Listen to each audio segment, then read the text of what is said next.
नमस्कार दोस्तों, स्वागत है ट्रैक्स एंड ट्यूटोरियल्स के करंट अफेयर अप्रैल भाग 2 में, जिसमें हम 11 अप्रैल से 20 अप्रैल तक के सारे इंपॉर्टेंट करंट अफेयर्स को कवर करेंगे। जिसमें हम यूनेस्को रजिस्टर में गीता और नाट्यशास्त्र को शामिल किया गया है, इसको जानेंगे।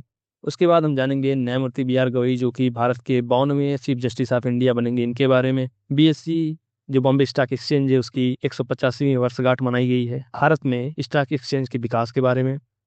विश्व हेमोफीलिया दिवस जानेंगे। विश्व धरोहर दिवस देखेंगे।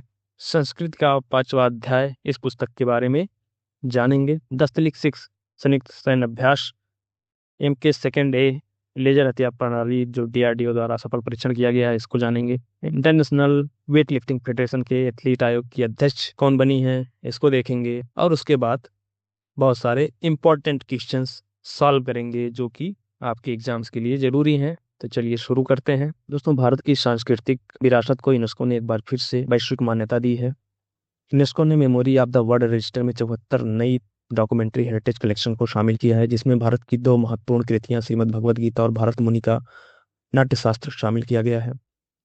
इनके शामिल होने से भारत की जो कुल प्रविष्टियां हैं, कुल एंट्रीज हैं, वो 14 हो गई हैं। आगे हम इन 14 को देखेंगे। दोस्तों, यूनेस्को की बात करें तो United Nations Educational, Scientific and Cultural Organization. दोस्तों, यूनेस्को ने मेमोरी ऑफ द वर्ल्ड कार्यक्रम की शुरुआत 1992 में की, जिसका उद्देश्य सामूहिक विस्मृति से बचाव करना, दुनिया भर में मूल्यवान अभिलेखीय सामग्री और पुस्तकालय संग्रह के संरक्षण का आह्वान करना और उनका व्यापक प्रसार सुनिश्चित करना था।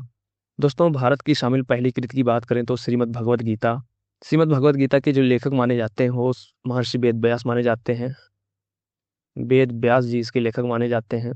इसके लिखे जाने का जो समय माना जाता है, वो 400 ईसा पूर्व से 400 बिफोर द कॉमन इरा से 200 ईस्वी तक, 200 ईस्वी के बीच मानी जाती है। इसमें टोटल 700 श्लोक हैं। श्रीमद् भगवद गीता में 700 श्लोक हैं। दोस्तों, यह जीवन, धर्म, कर्म और भक्ति पर आधारित एक दार्शनिक ग्रंथ है। इसमें भगवान श्री कृष्ण द्वारा अर्जुन को दिया गया उपदेश जो है वो शामिल है। यह जो महाभारत महाकाव्य है, उसके भीष्म पर्व का हिस्सा है। उसके भीष्म पर्व का हिस्सा है। इसको लगभग 80 भाषाओं में,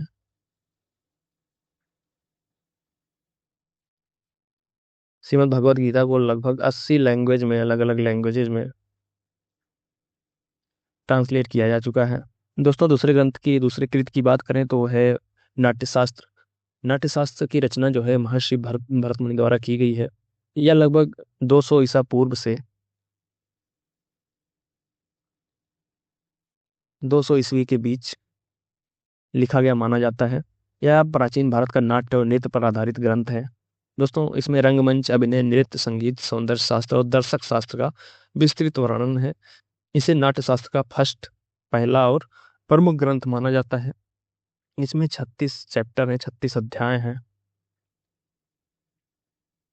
और लगभग 6000 श्लोक हैं। दोस्तों, memory of the world register में शामिल भारत की टोटल 14 प्रविष्टियों की बात करें तो वो हैं आपकी ये सारी, जिसमें सबसे पहले शामिल किया गया था ऋग्वेद। ऋग्वेद को 2007 में शामिल किया गया था। परंपरागत रूप से वेद व्यास जी को ही ऋग्वेद का रचयिता, रचनाकार माना जाता है। ऋग्वेद जो है सबसे पुराना वेद है, जो चारों वेदों में एक है। इसमें वैदिक मंत्रों का प्राचीन संकलन है। दोस्तों, दूसरा जो एंट्री हुई वो आपका तंजावुर के मराठा राजाओं के अभिलेख, जो मनुस्क्रिप्ट है मराठा राजाओं की, तंजावुर के, उनको शामिल किया गया 2011 में। इसके जो रचनाकार लेखक हैं उनका नाम तो नहीं पता है, लेकिन ये मराठा शासन द्वारा तैयार कराए गए दस्तावेज हैं। इसमें मराठा इतिहास का साक्ष्य मिलता है दक्षिण भारत में। तीसरी एंट्री थी शांतिनाथ चरित्र, जिसे 2013 में एंट्री मिली। यह किसी जैन लेखक द्वारा लिखा गया है, जिसमें जो जैन के 24 तीर्थंकर में से 16वें तीर्थंकर शांतिनाथ थे, उनका जीवन वृत्तांत लिखा गया है। दोस्तों, चौथा जो एंट्री हुई वो निजामुद्दीन औलिया के पत्र, लेटर्स ऑफ निजामुद्दीन औलिया, जो आप सबको पता है निजामुद्दीन औलिया द्वारा लिखा गया है। 2014 में इसकी एंट्री की गई। इसमें सूफी परंपरा और मध्यकालीन भारतीय समाज का विवरण दिया गया है। पांचवी एंट्री थी अल बरूनी की किताबुल हिंद। ये काफ़ी पॉपुलर है, जो भारतीय इतिहास का एक साक्ष्य है। अल बरूनी 2015 में इसकी एंट्री की गई अल-बरूनी द्वारा लिखित है। 11वीं सदी में भारत का सांस्कृतिक दस्तावेज का विवरण है, या 11वीं सदी में लिखा गया था अल-बरूनी जब भारत आया। छठा है अमरकोश, अमर सिंह के द्वारा लिखित, इसकी एंट्री 2016 में की गई। इसमें संस्कृत का प्राचीन शब्दकोश का विवरण दिया गया है। सातवां है गिलगित पांडुलिपि, 2017 में। इसे बौद्ध विद्वान द्वारा लिखा गया है। इसमें प्रारंभिक बौद्ध ग्रंथों की पांडुलिपियां शामिल हैं। उसके बाद है दोस्तों तिरुक्कुरल, जिसके रचनाकार तिरुवल्लुवर, 2017 में इसकी एंट्री हुई। नौवीं एंट्री है अभिनव गुप्त की रचनाएं, वर्क्स ऑफ अभिनव गुप्त, इसे 2023 में शामिल किया गया है। इसमें तंत्र दर्शन और भारतीय सौंदर्य शास्त्र का विवरण है। 10वीं एंट्री हुई रामचरितमानस, जो कि आप सभी को पता है गोस्वामी तुलसीदास द्वारा रचित है। इसकी एंट्री 2024 में हुई। इसमें भगवान राम की कथा और भक्ति आंदोलन का विवरण है।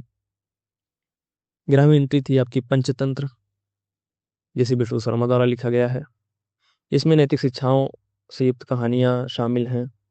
इसकी एंट्री भी 2024 में हुई। फिर 12वीं एंट्री है साहित्य लोक लोचन, ये आनंद वर्धन द्वारा रचित है। इसकी एंट्री भी 2024 में हुई। भारतीय काव्य शास्त्र का प्रमुख ग्रंथ है साहित्य लोक लोचन। उसके बाद 2 एंट्रियां हुई जो इस बार हुई हैं, श्रीमद् भगवद गीता और नाट्य शास्त्र।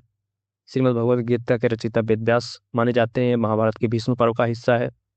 और नाट्य शास्त्र के रचयिता हैं भरत मुनि। श्रीमद् भगवद गीता में धर्म दर्शन और योग का विवरण है, और नाट्य शास्त्र में भारतीय नाट्य और प्रदर्शन कलाओं का मूल ग्रंथ माना जाता है इसे। दोस्तों अगला है आपका मुख्य न्यायाधीश संजीव खन्ना ने, जो भारत के मुख्य सीजीआई हैं संजीव खन्ना जी। इन्होंने आधिकारिक रूप से न्यायमूर्ति भूषण रामकृष्ण गवई BR गवई को अपना उत्तराधिकारी नामित किया है। दोस्तों न्यायमूर्ति गवई जो भारत के सुप्रीम कोर्ट में वर्तमान टाइम के दूसरे सबसे वरिष्ठ न्यायाधीश हैं, वे भारत के 92वें मुख्य न्यायाधीश बनने वाले हैं। दोस्तों इनका पूरा नाम जो है भूषण रामकृष्ण गवई है।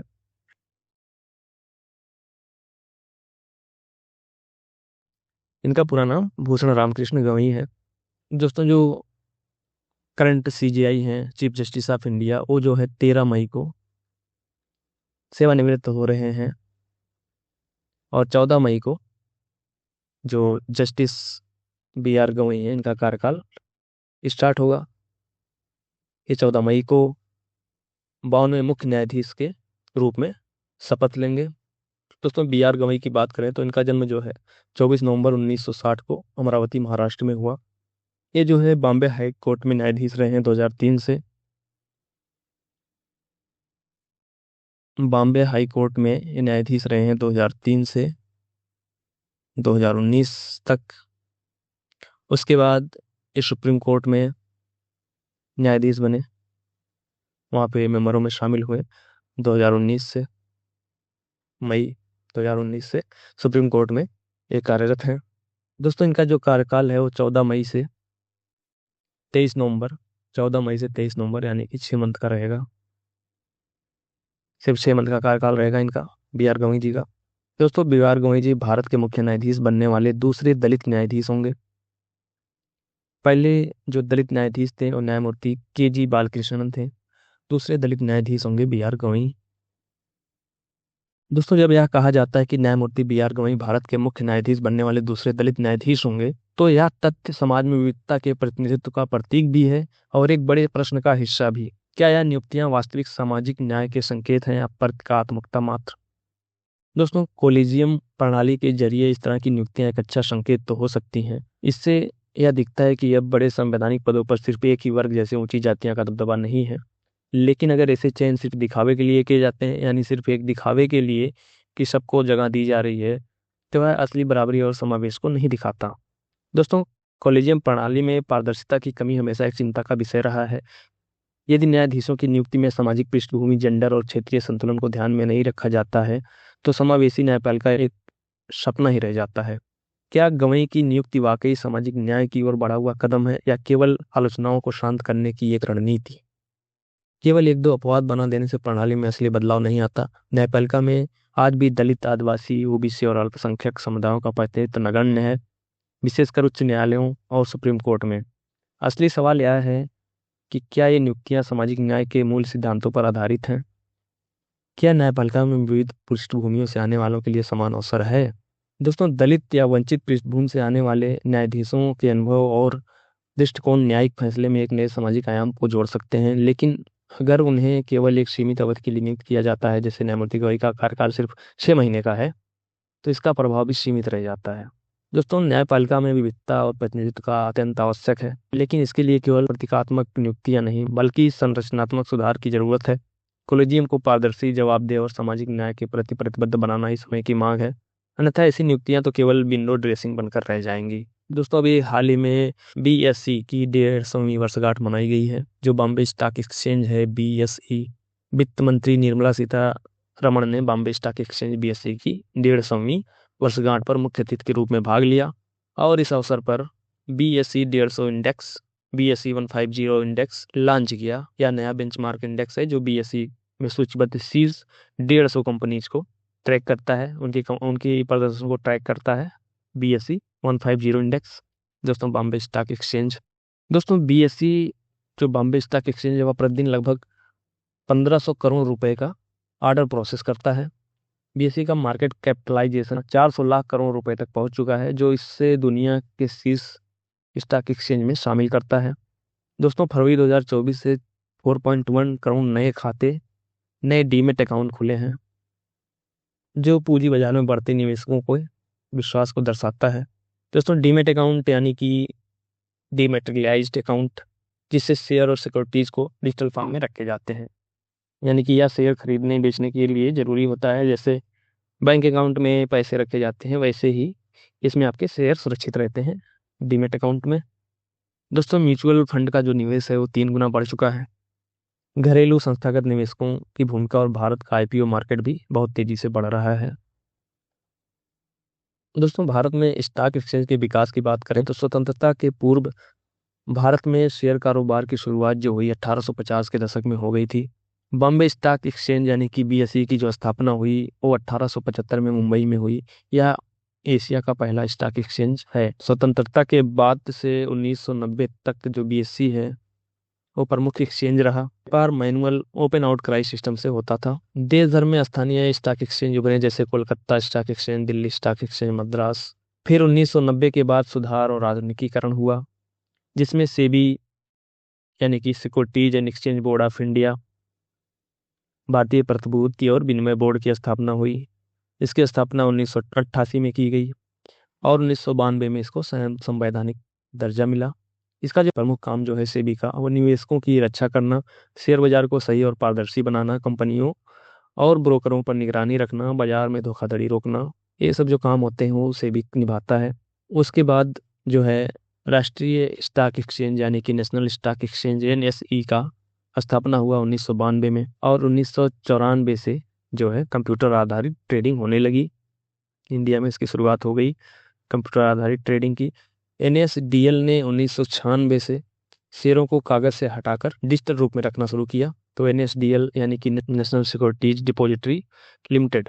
और दोस्तों, 2000 के बाद से वर्तमान तक जो है अभी प्रेजेंट टाइम तक derivatives mutual fund, ETF, algorithm trading की शुरुआत हो गई है। एमसीएक्स, एमएससी और जीआईएफटीसीटी में जो है इंडिया आईएनएक्स की स्थापना हुई। एमसीएक्स का मतलब होता है multi commodity exchange of India, लेकिन इसे अब जो है मेट्रोपॉलिटन स्टॉक एक्सचेंज बोला जाता है, metropolitan stock exchange of India. इसकी स्थापना 2008 में हुई। यह एक अंतर्राष्ट्रीय एक्सचेंज है। दोस्तों, GIFT Gujarat international finance tech city इसको बोला जाता है। यह एक विशेष आर्थिक क्षेत्र होता है, स्पेशल इकोनॉमिक जोन, या जो है गुजरात के गांधीनगर में स्थित है। एक गांधीनगर में स्थित है जीआईएफटी यानी कि Gujarat international finance tech city. यह शहर फाइनेंशियल सर्विसेज और अंतर्राष्ट्रीय व्यापार को बढ़ावा देने के लिए डिजाइन किया गया है। दोस्तों, करंट टाइम पे जो बीएसई है, बॉम्बे स्टॉक एक्सचेंज, और एनएसई है, नेशनल स्टॉक एक्सचेंज, ये दुनिया के सबसे तेज और बड़े एक्सचेंज बन चुके हैं। अगला है आपका वर्ल्ड हीमोफीलिया दिवस, 17 अप्रैल को मनाया गया। हर साल 17 अप्रैल को मनाया जाता है। दोस्तों, यह दिवस जो है world federation of haemophilia WFH के संस्थापक फ्रैंक सेनेबल की जयंती भी है। फ्रैंक सेनेबल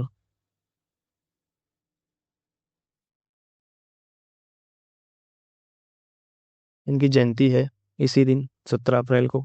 दोस्तों वर्ल्ड हीमोफीलिया डे पहली बार जो है 1989 में 1989 में मनाया गया।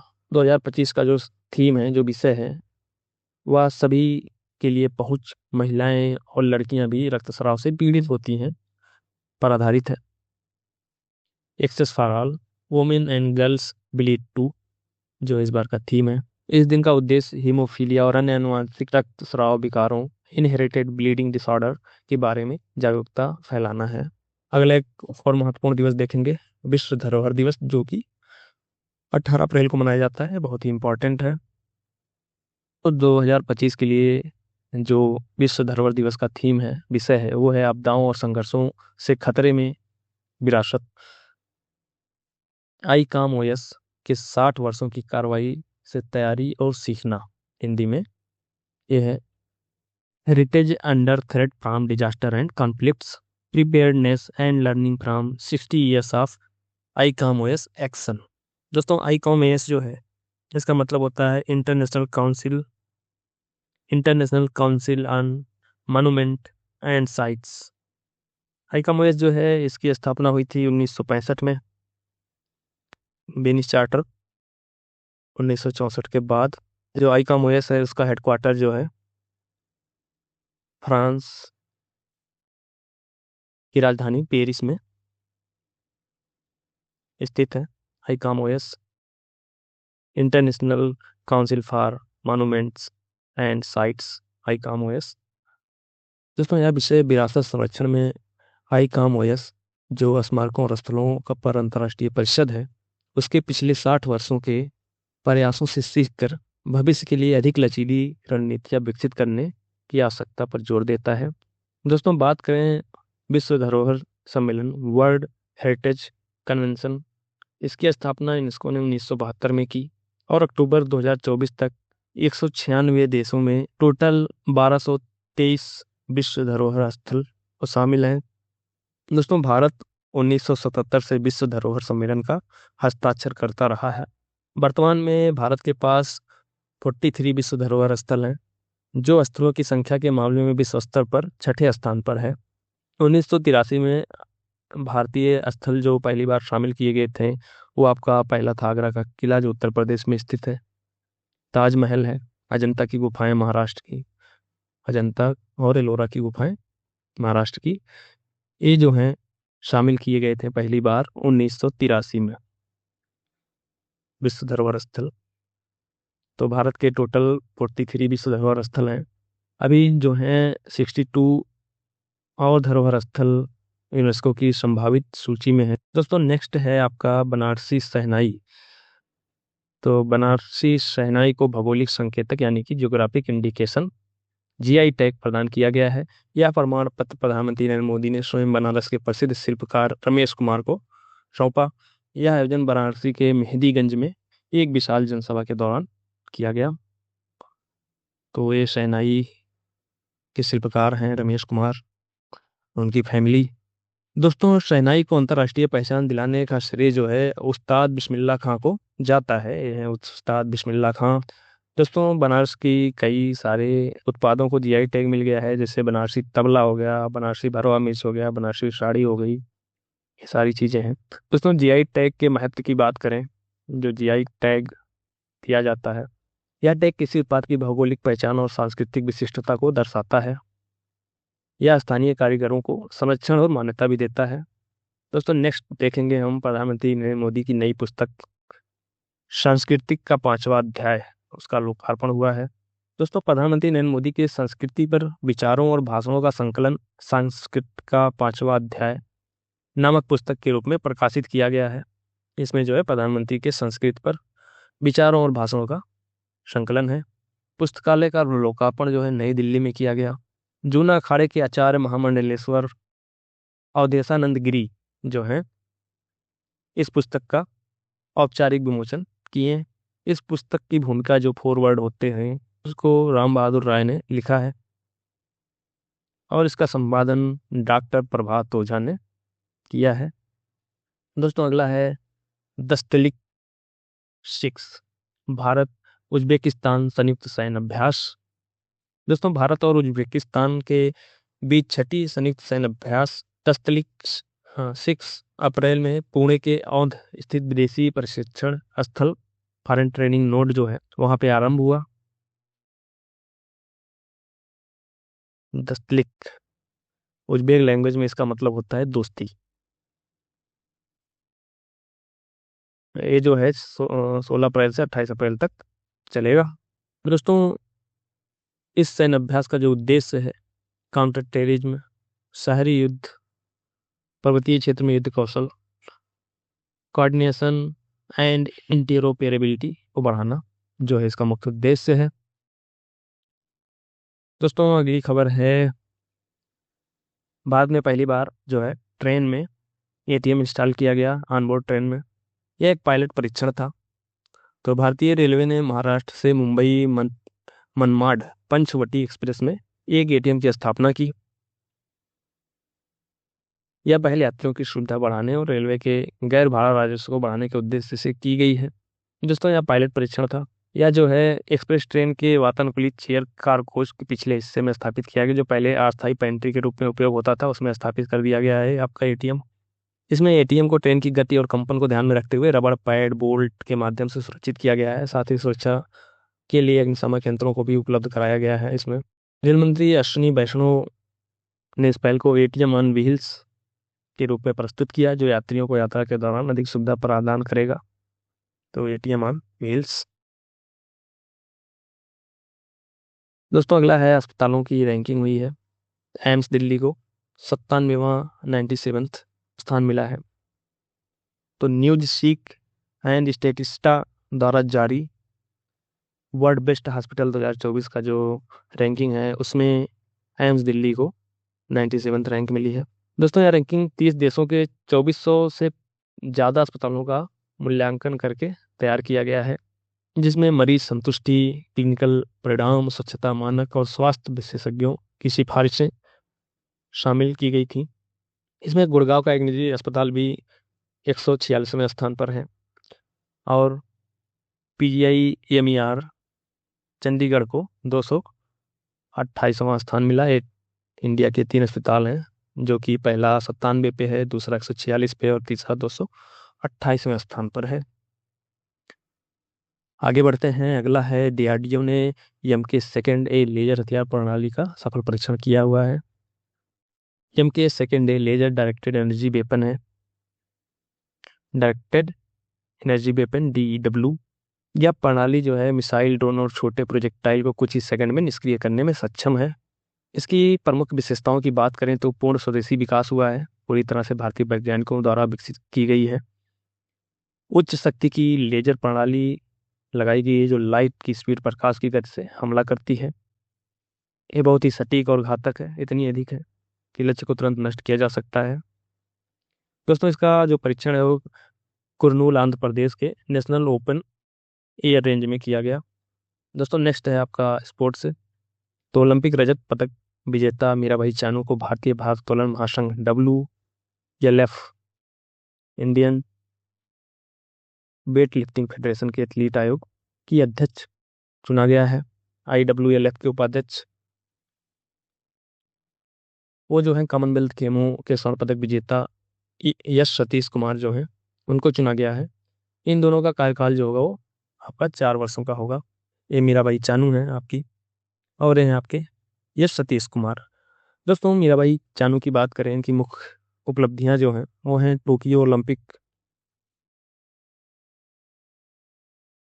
टोक्यो ओलंपिक में भारत की पहली रजत पदक जो है सिल्वर मेडल विजेता बनी थी। वर्ल्ड वेट लिफ्टिंग चैंपियनशिप जो होता है 2017 में, इसमें इन्होंने गोल्ड जीता था और यह जो है 22 साल बाद 2017 में किसी भारतीय एथलीट द्वारा यह सूखा समाप्त किया गया था। आगे हम कुछ क्वेश्चंस देखेंगे जो इंपॉर्टेंट क्वेश्चंस हैं। इस सेशन के जो इंपॉर्टेंट क्वेश्चंस हम उनको देखेंगे। तो पहला क्वेश्चन है आपका, हाल ही में कहाँ मानवता की पालना गुफाएं फिर से खुली हैं? Recently where have the cradle of humankind caves reopened? तो ऑप्शन हैं आपके बेंगलुरु, ऑप्शन बी है आपका दक्षिण अफ्रीका, ऑप्शन सी है इंडोनेशिया, ऑप्शन डी है इनमें से कोई नहीं। तो दोस्तों अभी हाल ही में दक्षिण अफ्रीका में स्थित क्रेडल ऑफ ह्यूमन काइंड गुफाएं जो मानव विकास के प्रारंभिक चरणों के लिए प्रसिद्ध हैं, उन्हें पुनः खोला गया है। तो ऑप्शन बी सही होगा आपका, दक्षिण अफ्रीका। अगला क्वेश्चन देखते हैं। अगला क्वेश्चन है, हाल ही में किसे टीसीएस का नया कार्यकारी निदेशक अध्यक्ष और मुख्य परिचालन अधिकारी, चीफ ऑपरेटिंग ऑफिसर नियुक्त किया गया है? तो ऑप्शन ए है आपका निधि तिवारी, ऑप्शन बी है पूनम गुप्ता, ऑप्शन सी है आरती सुब्रमण्यम, और डी इनमें से कोई नहीं। तो दोस्तों आरती सुब्रमण्यम जो है अभी हाल ही में इन्हें टीसीएस का कार्यकारी निदेशक अध्यक्ष और मुख्य परिचालन अधिकारी नियुक्त किया गया है। तो ऑप्शन सी सही होगा आपका, आरती सुब्रमण्यम। आगे बढ़ते हैं। अगला क्वेश्चन आपका, हाल ही में 23वें विधि आयोग के अध्यक्ष कौन बने हैं? Who has recently become the chairman of the 23rd law commission in India? तो ऑप्शन है आपके ए सीमा अग्रवाल, बी सलीला पांडे, सी दिनेश माहेश्वरी, डी है इनमें से कोई नहीं।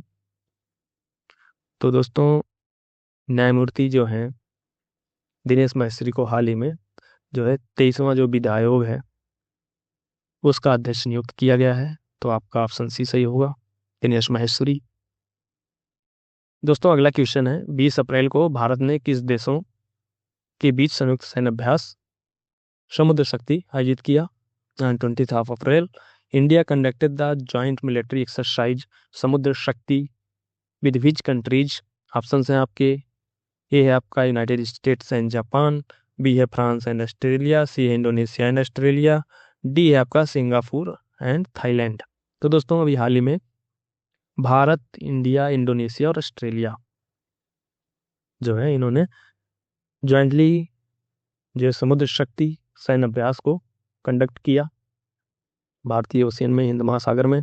तो ऑप्शन सी सही होगा आपका, इंडोनेशिया एंड ऑस्ट्रेलिया। दोस्तों नेक्स्ट क्वेश्चन है आपका, हाल ही में भारत सरकार ने किस राज्य में मैत्री सेतु नामक पुल का उद्घाटन किया? The Indian government recently inaugurated the bridge named Maitri Setu in which state?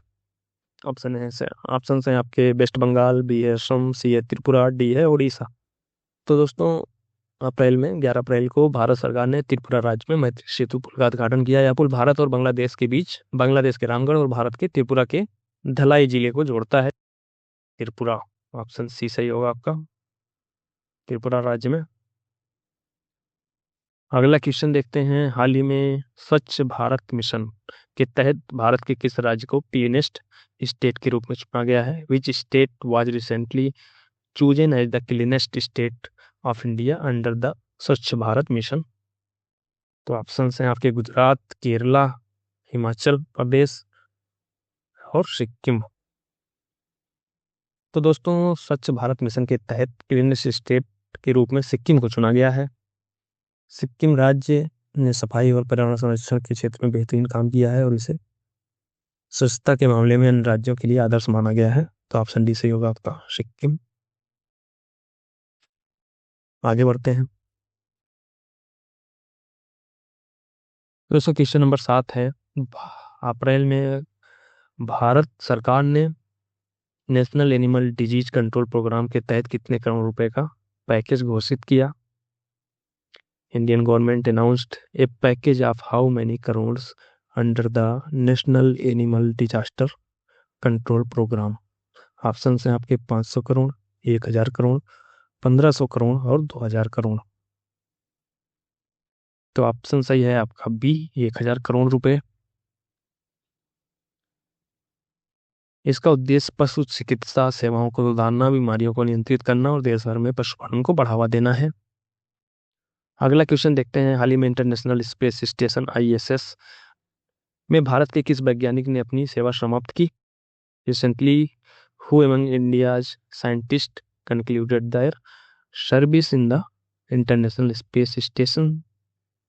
Option हैं आपके doctor Rakesh Sharma, doctor Kalpana Chawla, doctor Sunita Williams, doctor Rajachari. तो आपको क्या लग रहा है कौन सा ऑप्शन सही होगा, सुनीता विलियम्स? नहीं, अभी हाल ही में भारतीय अमेरिकी अंतरिक्ष यात्री डॉक्टर राजाचारी, इन्होंने इंटरनेशनल स्पेस स्टेशन में अपनी सेवा समाप्त की है। तो ऑप्शन डी सही होगा आपका, राजाचारी, इन्होंने अपना सेवा समाप्त किया है।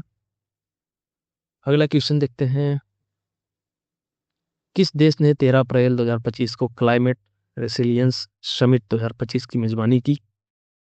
तो which country hosted the climate resilience summit 2025 on 13 April? Option है आपके भारत, ऑप्शन बी है जर्मनी, सी है फ्रांस, डी है यूनाइटेड किंगडम। तो भारत ने क्लाइमेट रेसिलियंस समिट 2025 की मेजबानी की। इस सम्मेलन का उद्देश्य जलवायु परिवर्तन के प्रभावों से निपटने के लिए वैश्विक रणनीति बनाना और सहयोग को बढ़ाना था। सम्मेलन में 100 से अधिक कंट्रीज जो है शामिल हुई। तो ऑप्शन ए सही होगा आपका, भारत, नई दिल्ली में। अगला क्वेश्चन है, किस भारतीय खिलाड़ी ने लॉरियस वर्ल्ड स्पोर्ट अवार्ड 2025 जीता? Which Indian athlete won the Laureus world sport award 2025 on April 13? तो ऑप्शन ए है नीरज चोपड़ा, बी है पीवी सिंधु, सी है विराट कोहली, डी है रमेश बाबू प्रगनंदा। तो भाला फेंक खिलाड़ी नीरज चोपड़ा जो है लॉरेंस वर्ल्ड स्पोर्ट अवार्ड 2025 जीता। उन्हें यह पुरस्कार sports man of the year की श्रेणी में उनकी अद्वितीय उपलब्धियों और लगातार विश्व स्तर पर शानदार प्रदर्शन के लिए प्रदान किया गया। नीरज ने अपने देश का नाम एक बार फिर से ऊंचा किया है। तो ऑप्शन ए सही होगा आपका, नीरज चोपड़ा। आगे बढ़ते हैं। अगला क्वेश्चन है दोस्तों, हाल ही में किस देश ने भारत के साथ cyber security cooperation agreement sign किया है? Which country recently signed a cyber security cooperation agreement with India? तो ऑप्शन हैं आपके इजराइल, ऑप्शन बी है Japan, option C United States, option D है ऑस्ट्रेलिया। तो दोस्तों ऑप्शन ए सही होगा, इजराइल। इजराइल ने ही जो है अभी साइबर सिक्योरिटी से रिलेटेड एग्रीमेंट्स पे साइन किया है। अगला क्वेश्चन देखते हैं, भारत सरकार ने किस नदी को लिविंग एंटिटी का दर्जा दिया? On 13 April which river was declared a living entity by the Indian government? तो ऑप्शंस आपके हैं गंगा, यमुना, गोदावरी और ब्रह्मपुत्र। तो गंगा को तो पहले ही मिल चुका है लिविंग एंटिटी का दर्जा, इस बार दिया गया है यमुना को। तो यमुना नदी को लिविंग एंटिटी का दर्जा दिया गया है। इसका मतलब है कि यमुना को एक जीवित व्यक्ति के समान अधिकार मिलेंगे और उसकी रक्षा के लिए कानूनी संरक्षण लागू किया जाएगा। यह कदम जो है नदी संरक्षण के क्षेत्र में एक ऐतिहासिक पहल है, जो लिविंग एंटिटी का दर्जा दिया जाता है। आगे बढ़ते हैं, अगला क्वेश्चन देखते हैं। अगला है आपको वर्ल्ड आर्ट डे, जो कि 13 अप्रैल को वर्ल्ड आर्ट डे की थीम क्या थी? What was the theme of world art day which was celebrated on 13 अप्रैल? तो ऑप्शन हैं आपके art for nature, healing through art, art for global piece, art unites all, कला सबको जोड़ती है। तो जो वर्ल्ड आर्ट डे 2025 जो कि 13 अप्रैल को मनाया गया, वर्ल्ड आर्ट डे, इस दिवस का जो थीम था आर्ट यूनाइट्स ऑल, जो है आर्ट यूनाइट्स ऑल, कला सबको जोड़ती है, यह था। इसके माध्यम से यह संदेश दिया गया कि कला दुनिया भर के लोगों को जोड़ने का एक शक्तिशाली माध्यम है और यह शांति, सहिष्णुता तथा एकता को बढ़ावा देती है। तो ऑप्शन डी सही है आपका, आर्ट यूनाइट्स ऑल। अगला क्वेश्चन है, भारत ने 14 अप्रैल 2025 को किस ऐतिहासिक व्यक्ति की जयंती मनाई? Whose birth anniversary did India celebrate on 14 April? Option हैं आपके महात्मा गांधी, डॉक्टर भीमराव अम्बेडकर, सरदार वल्लभ भाई पटेल और सुभाष चंद्र बोस। तो 14 अप्रैल को डॉक्टर भीमराव अम्बेडकर की जयंती है, वो मनाई जाती है। 2025 में इनकी 134वीं जयंती मनाई गई। डॉक्टर अम्बेडकर भारतीय संविधान के निर्माता और सामाजिक न्याय के प्रबल समर्थक थे। इस दिन को देश भर में समानता, भाईचारे और न्याय के प्रतीक के रूप में मनाया गया। ऑप्शन बी सही होगा आपका, डॉक्टर अम्बेडकर। आगे बढ़ते हैं, अगला क्वेश्चन है, भारत में 15 अप्रैल को किस उत्सव की शुरुआत होती है? Which festival starts in India on 15th of April. Option A है बैसाखी, ऑप्शन बी है ओणम, ऑप्शन सी है पोंगल, ऑप्शन डी है बिहू। तो दोस्तों बैसाखी उत्सव जो है वो भारत में मनाया जाने वाला एक फसल उत्सव है। मुख्य रूप से पंजाब राज्य और उत्तरी भारत के कुछ अन्य भागों में मनाया जाता है। यह सिख नववर्ष का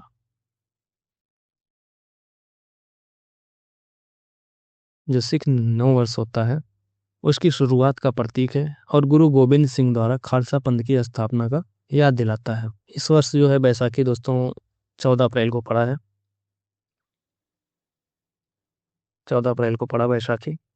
तो दोस्तों ये रहा करंट अफेयर अप्रैल का भाग 2, जिसमें हम 11 से 20 अप्रैल तक के सभी इंपॉर्टेंट करंट अफेयर्स को कवर कर चुके हैं, जो कि एग्जाम्स के लिए बहुत ही इंपॉर्टेंट हैं।